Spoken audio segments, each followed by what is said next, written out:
Magandang araw po, Sir Nards. Tawagin niyo na lang po ako sa pangalang Marita. 18 taong gulang. Dalaga at nasa bahay lang at nag-aalaga ng aking inang may malubhang sakit sa baga. Sa kasalukuyan ay sulong anak lang po ako dahil isang dalagang ina ang aking inang si Aling Roda. Ang aking ama raw ay iniwan kami at sumama sa ibang babae. Kontento naman po ako sa pagmamahal at kalinga ng aking ina. Naibibigay naman po niya ang lahat ng aking mga pangangailangan, kaya hindi na rin po ako naghanap ng ama. Kahit isa lang siyang labandera, mabuti at marangal pa rin na hanap buhay iyon para sa akin. At dahil sa likas na sa akin ang mataas ang pangarap, isa sa mga pinakaayaw kong trabaho ay ang maging isang labandera. Sumulat po ako sa inyo upang maibahagi ang natatangi kong karanasan tungkol sa mga nagawa kong kasalanan. Kasalanang patuloy na umuusig sa aking konsensya hanggang ngayon.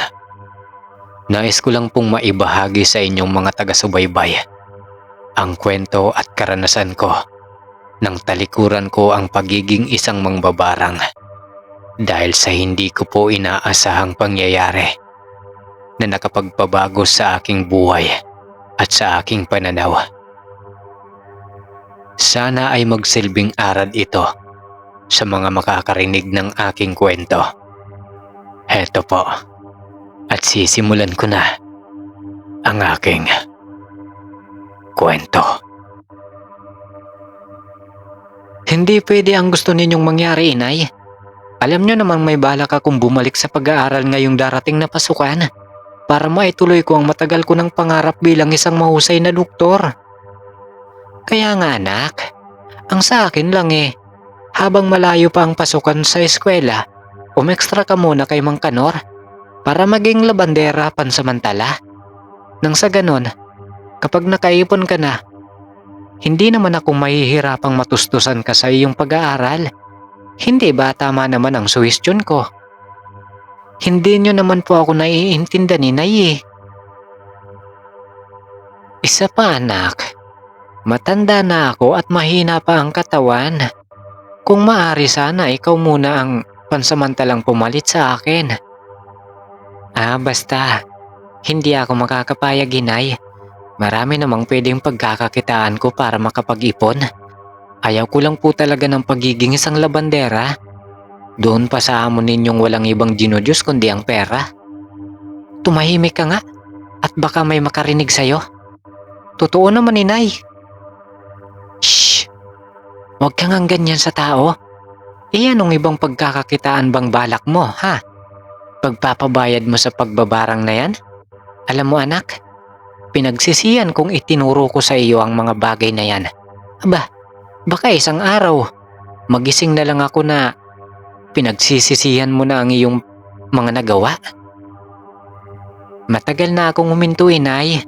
Basta hindi po ako papalit sa inyo para maging isang labandera. Wala na ngang nagawa pa ang aking inay para pilitin akong pumalit sa trabaho niya, Sir Nards. Natahimik na lang si Inay ng gabing nag-usap kami. Umiwas na lang ako sa muli naming pagtalunan ang bagay na yon. Kaya natulog kaming mag-ina ng magkatalikuran. Para kasing ang dating sa akin ng pagiging isang labandera ay pagiging isang mababang uri ng trabaho. Pero hindi ko po iyon sinasabi sa aking ina dahil ayaw ko rin namang masaktan ang damdamin niya. Hanggang isang gabi ng pagkatapos naming mag-usap, kadarating lang po niya galing sa mansyon. Bigla itong naupo sa silyang paharap sa kinauupuan ko. Habang ng mga oras na iyon, ay nagluluto naman ako ng aming hapunan. Hoy Nay, mukhang ginabi po kayo at parang patang-pata ang inyong katawan. May problema po ba, Inay? Wala ito anak, marami lang akong nilaban kanina. Napatayo ako sa aking kinauupuang selya. Sa kanilapitan ng aking inaya. Hawak-hawak nito ang baywang niya. Kaya naman mas inuna ko na lang kuhanin ang langis na panghaplas nito. Talikod nga po kayo, Inay. at nang malagyan ko po ang katawan ninyo ng langis? Ay wag na anak, itutulog ko na lang ito at bukas maayos na uli ako. Wag na po matigas ang ulo inay. Sige na, iaangat ko na po ang inyong damit. Nang laki ang aking mga mata, Sir Nards. Hindi ko kasi akalain ngayon ang makikita ko. Mayroong mahabang lamat, sugat at pasa ang likod ng aking ina. Nangingitim na iyon at namumutla na rin. Kaya nang maramdaman ng aking ina ang pagkatulala ko, dali-dali nitong ibinaba ang sariling damit at napatayo sa harapan ko. Nakatunghay ito sa akin at baka sa pagmumukha nito ang pag-aalala na nagdulot naman sa akin ng labis na pagkabalisa. Wala ito anak. Kanina kasi nahulog ako sa hagdanan. Napasama yata ang bagsak ko. Huwag ka mag-alala. Ginamot naman na ito ni Lola Malin. Huwag ka na mag-alala. Ayos lang ako. Pero hindi po ako kumbinsido sa paliwanag na iyon ng aking ina. Bigla akong nakaramdam na parang mayroong hindi tamang nangyayari sa aking inay. Madalas kasi umuwi ang aking ina na kung walang pasa sa braso, ngayon naman ay sa likod na nito. Hindi ko talaga maiwasan ang hindi magtaga sa mga pasa sa katawan niya. May posibilidad kasi na maaaring minamaltrato ang aking mahal na ina. Ganito siguro kalakas ang pakiramdam kapag nakaanib ka sa mga taong may alam sa itim na karunungan. Kaya hindi ko na lang po ipinaalam sa aking ina ang mga naging hinala ko. Sige po, sa susunod ay mag-iingat na lamang po kayo. Kumain muna po kayo bago magpahinga. Busog pa ako anak, pinakain muna ako ni Lola Malin bago umalis sa mansyon. Kayo po ang bahala inay, sige po magpahinga na po kayo. Pagkasabi ko nga po nun, mabilis na tumalikod ang aking ina para pumunta sa aming silid. Saka ko lang napansin ang paika-ika nitong lakad. Pero hindi ko na lang din po pinagkaabalahang itanong iyon sa kanya. Dahil ayaw ko nang istorbohin ang kanyang pagpapahinga. Isa pa, alam ko naman na hindi rin magsasabi sa akin ang totoo ang aking ina.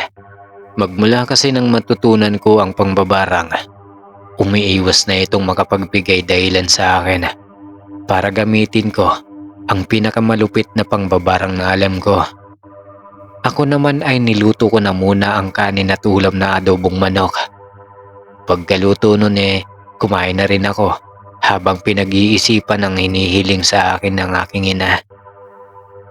Pero talagang may bahagi sa isip ko ang tumututol sa gustong mangyari ng aking ina.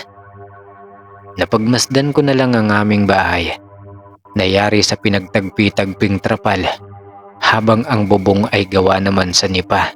Talagang makikita ang hirap ng aming pamumuhay sa itsura ng aming tahanan. Pagkatapos kong kumain ay naghugas na rin ako ng pinggan. Saka sumunod sa aking ina sa aming silid tulugan.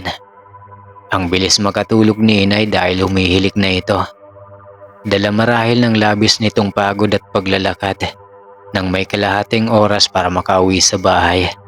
Halos wala kasing dumaraan na sasakyan sa aming lugar dahil liblib na ang baryong ito sa Sarangani.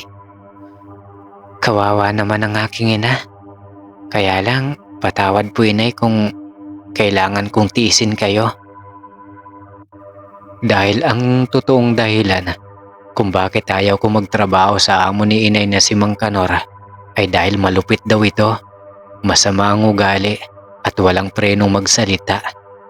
Ang aking ina lang ang nagtsatsagang magtrabaho sa matanda dahil ang alam ko may kunting utang na ang aking ina dito. Kaya hindi nito magawang magbitiw sa pagiging labandera. Ito rin ang dahilan kung bakit wala ring nagtatagal sa trabaho dito. Isa pa, ang ikinakatakot ko ay ang matukso akong gamitin ang aking kakayahan kapag nakagawa ito ng hindi maganda sa akin. Umiiwas lang ako makagawa ng hindi tama sa tao. Mayaman si Mang Kanor, may sariling sasakyan at may sariling negosyo. Real estate kung tawagin ito. Yung nagbebenta ng mga lupa sa mayayamang negosyante na gustong magpatayo ng mga pampublikong pasyalan. Kinabukasan, pasado 6:00 ng umaga. Wala na sa aking tabi ang inay. Maaga itong pumapasok sa trabaho. Ako naman ay naghihintay na lang uli sa kanyang pagdating sa bahay. At pagsapit nga muli ng gabi, mula sa pintuan, natatanaw ko ang aking ina habang pasuray-suray sa paglalakad. Kaya naman napatakbo ako sa kanyang kinaroroonan. Nakatakip pa ng panyo ang bibig nito at walang tigil sa pagubo. "Inay, anong nangyayari sa inyo? Parang nilalagnat po kayo." "Alalayan mo na lang ako, anak. Papunta sa bahay. Nahihilo na kasi ako at nahihirapang makahinga." Nagmamadali akong kinuha ang kanyang kamay para ilagay sa balikat ko.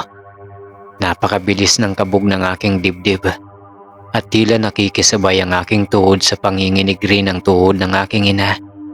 At nang sumapit na nga kami sa bahay, dali-dali kong hinila ang silya para makaupo ang aking inay. Habang hawak pa rin ito ang panyong nakatalukbong sa bibig nito. "Ikukuha ko lang po kayo ng tubig, inay. Huwag na muna kayong magkikikilos." Tumango na lang siya sa akin, kaya mabilis naman akong kumilos para ikuha siya ng tubig. At nang makakuha na nga ako ng tubig at iaabot ko na yun sa kanya, mas lalo po akong natakot, Sir Nard. Inay, may dugo po ang inyong panyo." Nanginginig ang kamay ni inay habang pinagmamasdan ang hawak nitong panyo. Nanlaki ang mga mata nito at unti-unting nabuwal sa kanyang kinauupuan. Nawalan nito ng malay at bumagsak sa sahig na yari sa pinong tabla. Hindi ko malaman ang gagawin ng mga oras na yon. Mas nangingibabaw ang takot at bilis ng kabog ng aking dibdib sa pag-aalala sa kung ano ang nangyayari sa aking ina. Para akong biglang natauhan at sinisisi ang aking sarili. Para bang kasalanan ko kung bakit ito nagkasakit. Kaya siguro nakiusap ito kahapon na palitan muna siya ay dahil sa hindi na maganda ang kanyang pakiramdam. Kung pumayag lang ako sa gusto niyang mangyari, hindi sana ito magkakaganito. Hindi sana magkakasakit ang aking ina. Ginawa ko ang lahat para maimasmasan ang aking ina at pinaamoy ko muna sa kanya ang wheat flower. Hanggang sa magkamalay na ito ay saka nito ipinagtapat ang tunay na dahilan tungkol sa sakit nito. "May sakit ako sa baga, anak. Ito ang dahilan kung bakit nakikiusap ako sa iyo kahapon na pumalit muna sa akin. Pero mukhang katawan ko na ang mismong sumusuko, anak. Nakikiusap ako, anak." Hinawakan ni inay ang aking mga kamay. Yumakap siya sa akin ng mahigpit at patuloy sa pag-iyak. "Ang gusto ko lang naman, bukod sa trabaho, kilalanin mong mabuti si Kanor. Hindi siya likas na masama. Ang nais ko, intindihin mo na lang siya. Malaki ang pagkakautang ko sa kanya. Kaya nakikiusap akong magtrabaho ko sa kanya para makabili ako ng gamot para sa sakit ko." "Wala na po bang ibang paraan, inay? Saka maghahanap na lang ako ng ibang trabaho. Wag lang po sa kanya." Bumitaw ang aking ina sa pagkakayakap sa akin. Saka hinaplos ang aking buhok. "Kunting tiis lang naman ito, anak. Kailangan ko lang mabayaran ang pagkakautang ko sa kanya." "Gaano ba kalaki, inay, ang utang na sinasabi ninyo?" "Malaki, anak. At ito lang ang naisip kong paraan para makabayad. Kaya mo bang tiisin ako, anak, na magtrabaho ng ganitong kalagayan?" "Siyempre naman po, hindi. Bukas na bukas din, ipagtapat mo sa kanila ang aking kalagayan. Tutulungan ka ni Lola Malin. Mabait yun. Sasamahan kita sa mansyon." "Pero inay, wag na po. Ako na ang bahalang kumausap sa kanila. Hihingi na rin po ako ng tulong, pangbili ng inyong gamot. O di kaya naman ay mangungutang muna po ako, inay. Subukan mo muna bago ka magdesisyon kung tutuloy ka o hindi na. Saka dapat bukal sa loob mo. Kung hindi naman at napipilitan ka lang, anak, wag na muna. Ako na lang muna ang papasok sa kanila. Sige po, inay. Ako na lang po. Ngayon din ay pupunta ako sa bahay nila. Kailangan nyo na po makainom ng gamot. Madilim na, anak, sa daan. Ipagpabukas mo na lang ito. Hindi na ako umimik. Bagkus ay parang nagsarili ang aking mga paa na maglakad papunta sa mansyon. Tila napaparalisa ang aking katawan, Sir Nards. At sa isang kisap mata lang ay napapayag ako ng aking ina. Alam na alam nito ang aking kahinaan. Kaya siguro hindi na ako nakatanggi sa kahilingan nito. Kaya naman, kahit madilim na ang paligid, ay sinubukan kong pumunta sa mansyon ni Mang Kanor. Tanging ang lumang gasera lang ang aking tangan para makarating. Sa halos kalahating oras na lakarin para makarating sa liblib na lugar ng kinatitirikang mansyon ng amo ng aking ina. Pagdating ko sa gate ng malaking mansyon, may dalawang lalaking nakatayo sa harap ng gate. Paglapit ko sa isang matabang lalaki, mabilis itong pumigil sa akin para magtanong. Sinabi nito kung ano raw ang sadya ko. Naririyan po ba si Mang Kanor at Lola Malin? Pakisabi naman po na gusto ko silang makausap. Sunod-sunod na iling ang ginawa ng lalaki bilang tugon sa tanong ko. Ang isa namang lalaking nakatayo sa gate ay lumapit na rin sa akin at pilit akong pinagtatabuyan paalis. Ang hindi ko naman alam kung bakit ganun ang kanilang mga ikinikilos. Anak po ako ni Rhoda, yung labandera po ng inyong amo. Sige na po, gusto ko lang po makausap si Mang Kanor para sana ay humiram ng perang pangbili ng gamot ng aking ina. May sakit po kasi siya. Pero hindi ito nagpatinag sa pagharap sa akin. Kung hindi lang nagkasakit ang aking ina, hindi ko gagawin ang bagay na yon. Pero ang kailangan ko ay lunukin ang aking pride para sa ikagagaling ng aking ina. Hindi ko alam na nabulabog na pala ng ingay ko si Mang Kanor na ng mga oras na yon ay kumakain na ito ng hapunan. Kasama nitong lumabas ang isang matandang maputi na ang buhok. Natitiyak kong iyon si Lola Malin at ang lalaking maskulado, matangkad at morenong balbasarado ay ang malupit na si Mang Kanor. Ano bang ingay ito, ha? Bakit hinahayaan yung may makapasok na hampaslupang tao dito sa bakuran ko? Gusto niyo bang sisantayin ko kayo sa trabaho? Mabilis namang umalis sa pagkakaharang sa aking harapan ang dalawang lalaki. Pinagbuksan nila ng gate ang kadarating lang na si Mang Kanor at hinayaan nilang harapin ako ng galit na matanda. Ako po si Marita, anak po ni Aling Rhoda, ang inyong labandera. Uutang po sana ako ng pambili ng gamot ni inay. May sakit po kasi siya ngayon. Abay, anong pakialam ko? Hindi ko na problema yon. Ang intindihin niya kung paano siya makakabayad ng utang sa akin. Nakikiusap po ako, Mang Kanor. Kahit panggamot lang po ni inay, malala po ang sakit niya ngayon. Pagtatrabuhan ko na lang po ang makukuha kong pera sa inyo. Hindi. Siya lang ang gusto kong magtrabaho sa akin. Anong malay mo sa paglalaba? Mukha namang napipilitan ka lang. Hindi ako makakapayag. Ayaw ko sa'yo. Pero may sakit na po ang inay. Kahit ngayon lang po pautangin niyo muna ng pambili ng gamot ang inay. Nakikiusap po ako sa inyo. Hindi ka ba marunong umintindi? Pag sinabi kong hindi. Inabala mo ako sa aking pagkain para lang sa walang kwentang bagay na sinasabi mo. Kumita na yan, uutang at magkukunwaring may sakit. At pagkatapos, tatakbuhan na.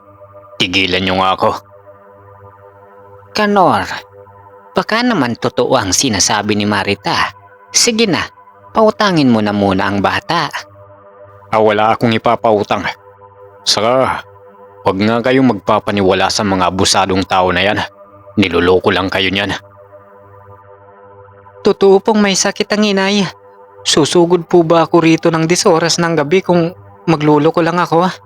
Kanina po kasi sumuka siya ng dugo, kaya nagmamadali po akong pumunta sa inyo. Aba delikado nga yon. Ano Kanor, hindi ka man lang ba maawa kay Roda, ha? Tila lumambot naman ang matigas na anyo ni Mang Kanor sa sinabi ni Lola Malin. Kaya naman ang umalis ito at iabot sa akin ng 2,000. Ganun na lang ang tuwa ko nang mahawakan ko iyon at tinanaw ang papalayong likod ni Mang Kanor. Nako, maraming salamat po Lola Malin. May maibibili na po ako ng gamot ni inay. Sige na Ineng, umuwi ka na at baka magsara na ang parmasya. Ibili mo na ng gamot ang iyong ina. Bibisita na lang ako sa kanya bukas.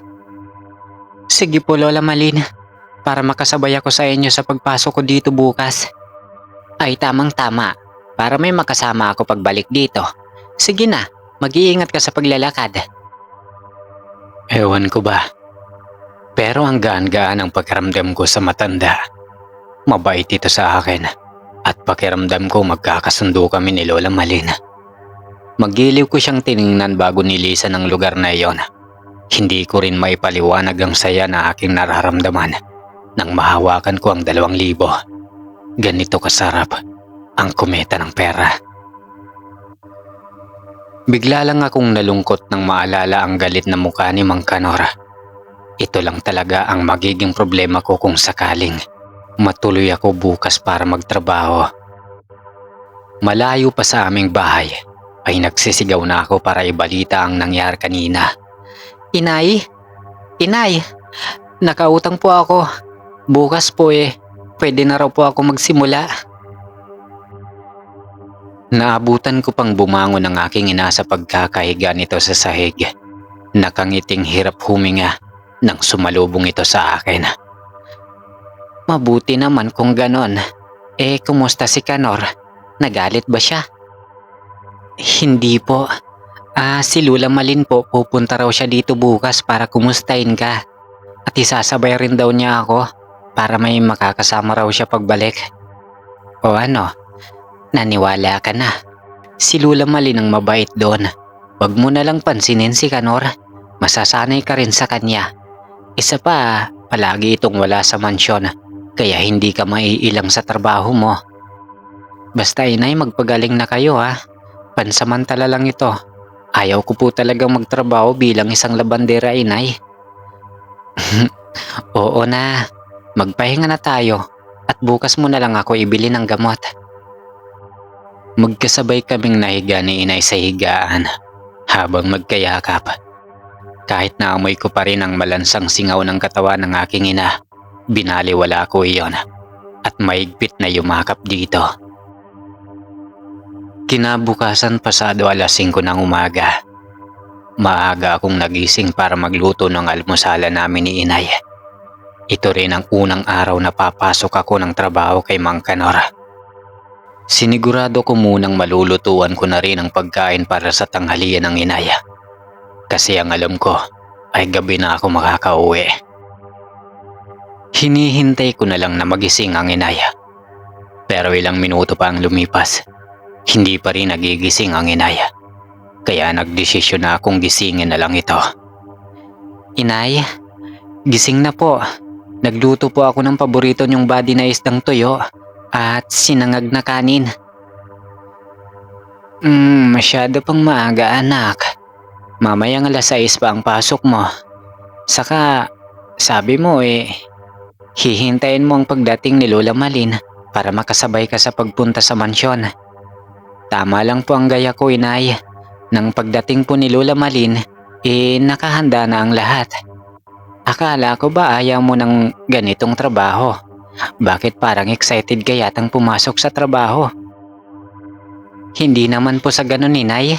Ang gusto ko lang ay mabayaran na po agad ang utang natin. Kung sa bagay tama ka. Sige na, maghain ka na at mukhang masarap nga ang almusala natin. Mabilis akong naghain ng pagkain. Naglagay ng plato at kutsara sa maliit naming lamesa. Habang nagpalit naman ng damit ang inay. Habang ako naman ay nakaligo na rin bago magluto ng almusalan. Nakangiting nakatingin sa akin ang inay sa kadumulog sa lamesang may mga lamang pagkain. Masigla akong ipinagsandok ng kanin sa plato si inay. Pagkaraan ng ilang saglit ay nagsimula na nga kaming kumain. Wala kaming imikang magina. Ako naman ay nakikiramdam din sa mga pasimpleng pagkilos at pag-ubo ni inay.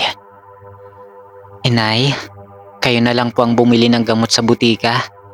Kaya niyo po ba? Oo naman anak, wag mo na akong alalahanin. Basta kapag may masamang ginawa sa'yo si Kanor, umuwi ka agad rito ha? O di kaya naman ay magsumbong ka kay Lola Malin. At salamat pala sa pagpayag mo anak. Bakit inay? Sinasaktan po ba kayo ni Mang Kanor? Ha? Hindi naman anak. Nag-aalala lang ako. Baka kasi mabigla ka sa ugali ni Kanor. Baka magsisi ka. Maya-maya pa nga ay may tumatawag na sa pangalan ng aking inay. Boses iyon ni Lola Malin. Nagmamadali naman akong lumabas at sinilip ito sa pintuan. Labasin mo na. Huwag ka nang sumilip sa pintuan. Hindi naman yan kumakain ng tao. Opo inay.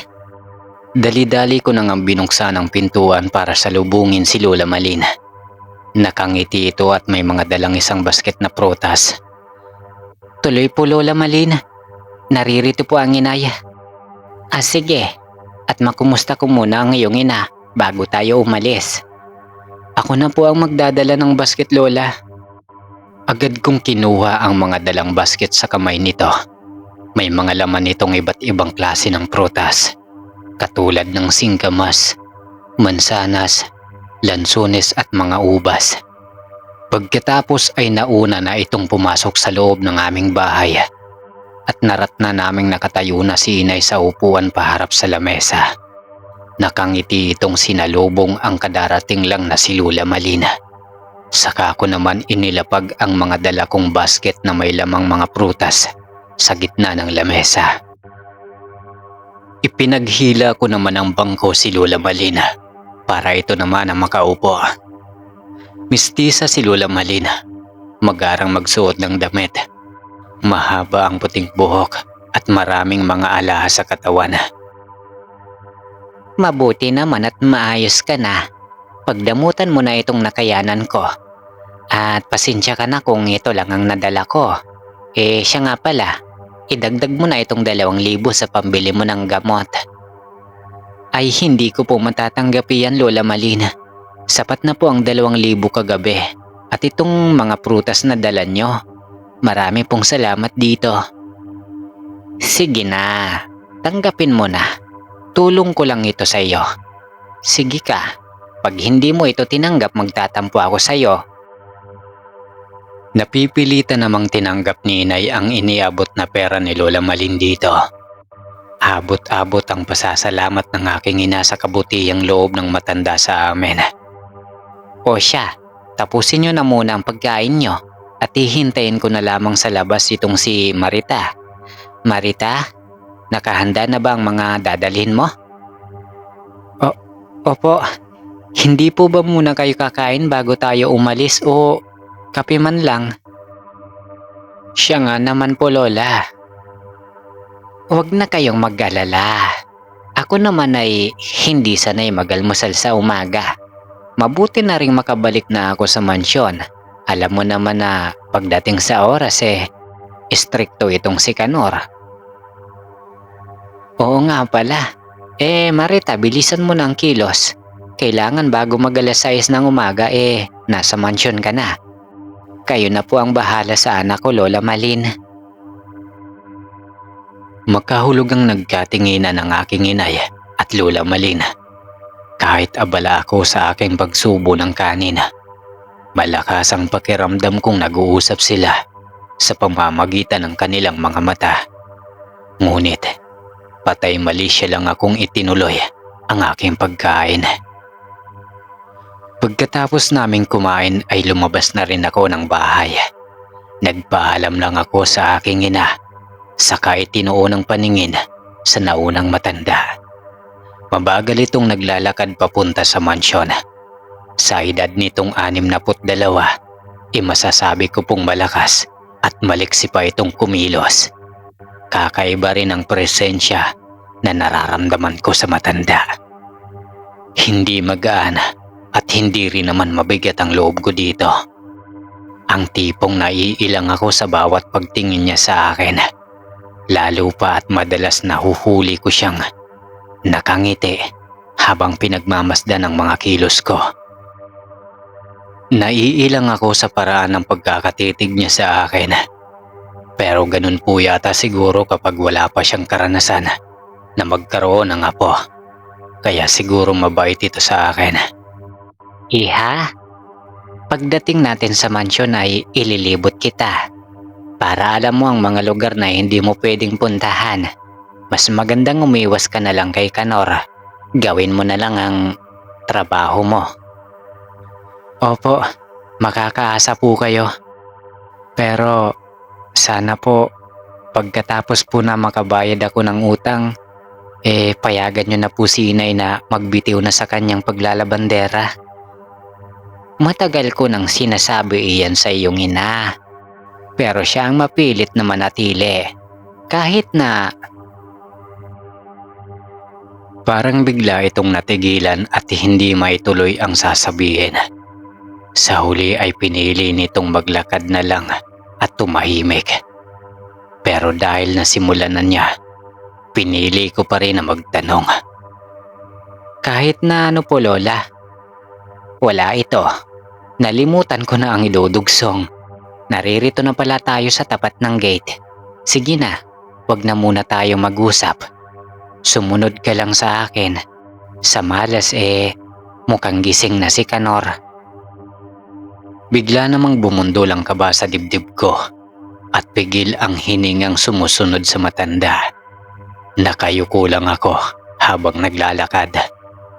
Natatakot ako na baka pag-angat ko ng aking muka ay makasalubong ko ng tingin ang balasubas kong amo habang tinatahak ang pasilyo papasok.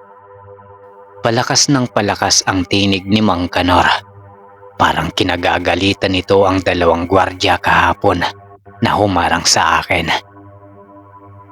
Naririto na kami, Kanor. Nagpunta ako sa bahay ni Rhoda at totoo talagang may sakit ang iyong labandera. Kaya si Marita muna ang papalit pansamantala. Anong pansamantala? Baka pansamantagal. Bistado ko ng mga modus ng mga taong yan. Sa una kukunin ang tiwala mo. Pagkatapos magtiwala ka ay bigla ka na lamang iiwan. Ikaw ba ay marunong maglaba? Ayaw ko ng tatanga-tanga dito. Opo, marunong po akong maglaba. Saka hindi po ako tatanga-tangang utusan. Hindi ko po sasayangin ang tiwala niyo, Mang Kanor. Abay dapat lang. Dahil itinatapon ko ang mga tanga. Saka ang gusto ko, uunahin mong laban ang mga polo ko. Kayo na nga inay ang magpaliwanag dito at naiinis ako. Naiinis ako sa dalawang palpak na gwardiya na nakuha nyo. Halos mabingi ako sa malakas na sigaw ni Mang Kanor. Kaya nagulat pa ako nang bigla nitong ipinagbabato ang mga radyo ng dalawang gwardiya na nakatayo. Habang nakahalukip-kip ang mga braso habang nakatungo. Sa isip-isip ko ay napakalampa naman ang mga lalaking ito. Sayang ang laki ng katawan at hindi kayang ipagtanggol ang sarili laban sa masasakit na silitang binibitawan ng matanda laban sa kanila. Bakit ba? Ano ba ang kasalanan ni Diego at Lando para magkaganyan ka? Nawawala ang aking kaha. Yung maliit na kaha sa kwarto ko. Sila ang bantay. Natural sila ang tatanungin ko. Dahil hindi naman mawawala ang kahang iyon nang walang kumukuha. Buang ka pala Hindi ba't ipinadala mo sa akin? Ang sabi mo dalawin ko si Roda, dalhan ng prutas at alamin kung ano ang kalagayan niya, kung totoo bang may sakit siya. Nakalimutan mo ba? Napaangat ako ng tingin nang marinig ang sinabi ni Lola Malin sa anak nitong si Mang Kanor. May itinatago rin palang kabaitan sa puso ng balasubas kong amo. Nang mga oras na iyon, Sir Nards, bigla akong nakahinga ng maluwag sa aking kinatatayuan. Lalo na nang magbago ang emosyon ng mukha ni Mang Kanor. At pasimple pang ang sumulyap sa gawi ko. Para itong biglang nahiya sa ugaling ipinakita nito sa akin. At ang pag-aalala nito sa kalagayan ng aking inay.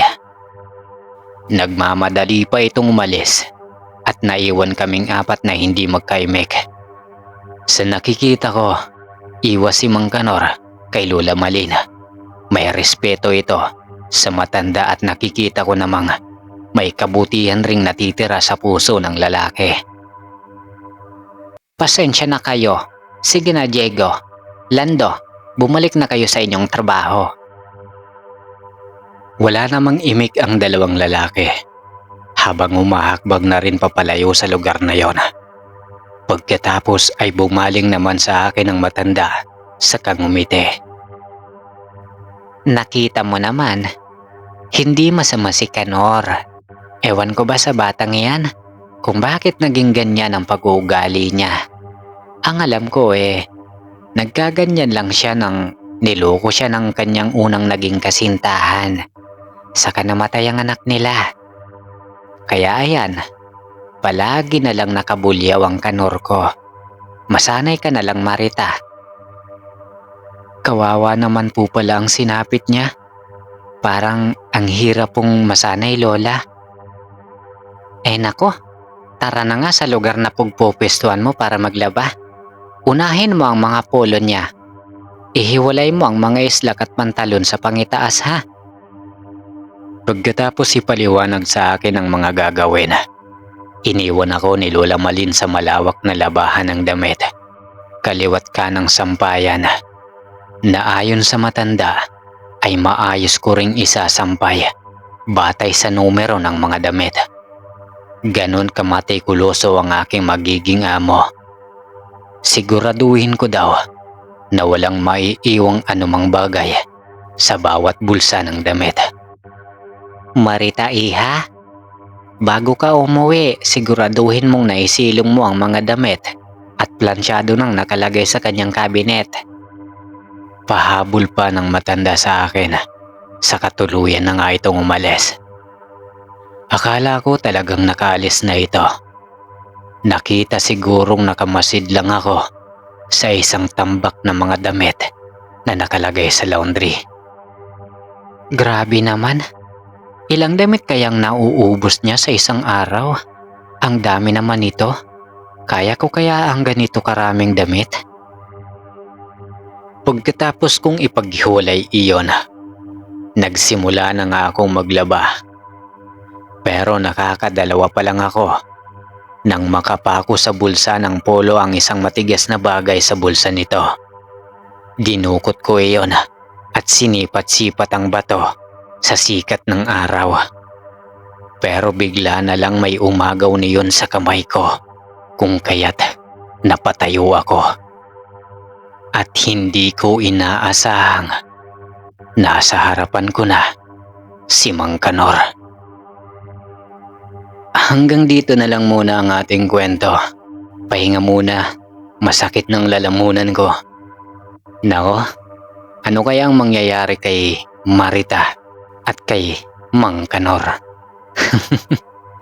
Abangan nyo po sa part 2. Baka Sunday, upload na natin yung part 2. Hanggang sa muli, salamat.